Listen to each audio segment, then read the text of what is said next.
Halos bubot pa, kaya dito naipon yung katas ng asim sa laman. Lalo na kung bagong pitas pwede ng pamerienda. Ay kahit sa bagoong na may sili, pumikit ka na lang.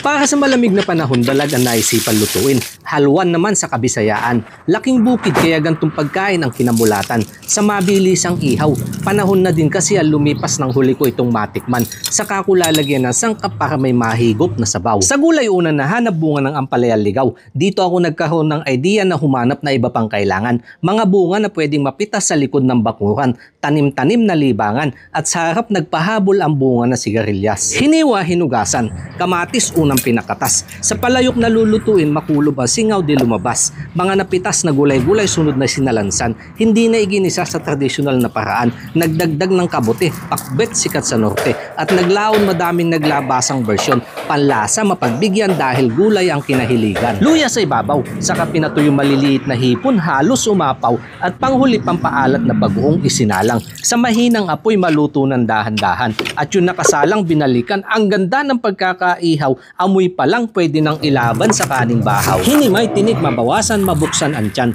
para pumasok ang mga lasa noot hanggang laman. Murang bunga ng sampalok na pampaasim sa sikat na lagpang sa Visayas, tininib naman sa Kailukanuhan. Madaling gawin, naglagay lang ako ng madaming sibuyas. Binutbuhan ng paminta, lagay na din ng betchin. Dito nabibida sampalok na pangpaasim. Pinaalatan ng patis at sabaw, nagpakulo lang ng tubig. Habang mainit pa agad na inayos ang lamesa, sakay hinango yung pakbet. 20 putahe na ating kinamulatan. 20 putahe na puno ng lasa. Kapag ganto ang nakahain, sabaw at sustansya, wala nang hahanapin. Napakabuti niyo po, Ama. Sa isa na naman pagpapalang pinagkaloob mo yung araw. Basbasan po ito in Jesus' name. Amen. Grabe. Napakalasa, mga kanayon. Higit pa sa inaasahan ko yung sahap. Ito dahagod. Kung sa balik-balikan ng sabaw.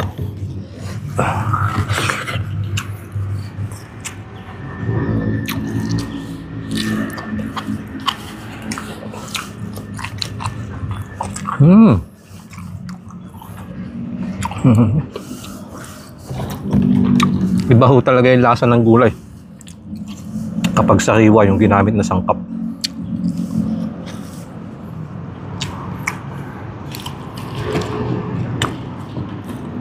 May kabuti pa.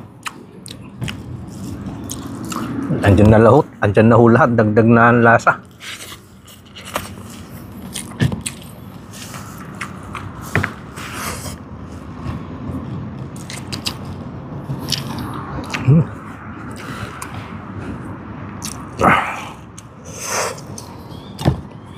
Yung bituka ng dalag.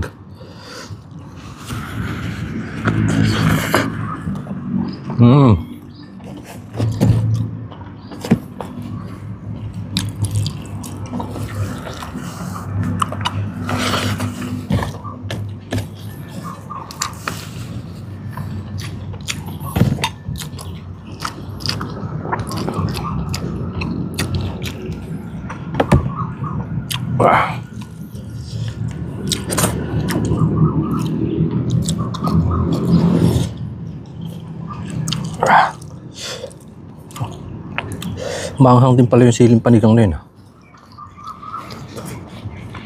Magulang na kasi yung napitas ko.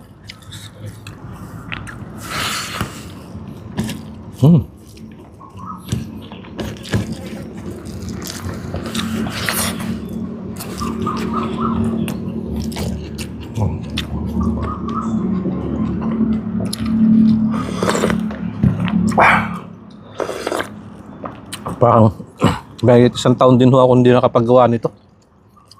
Lagpang.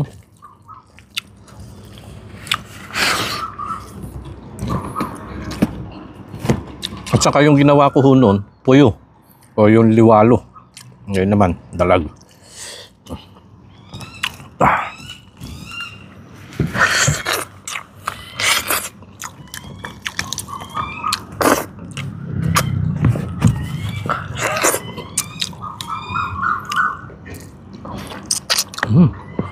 May ako na. Sasay din yung tinik.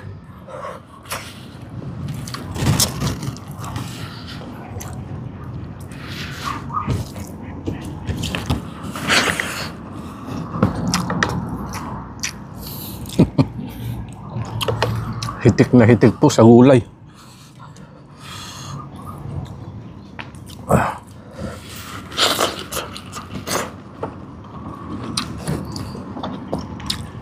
Oh.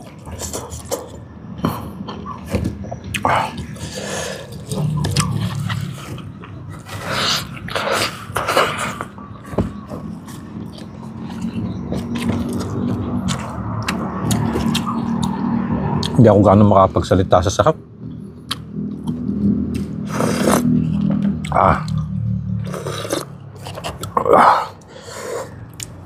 Gantong ulam.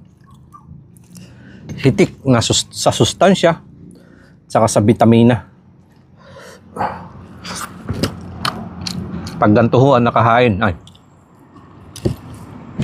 wala ka nang hahanapin.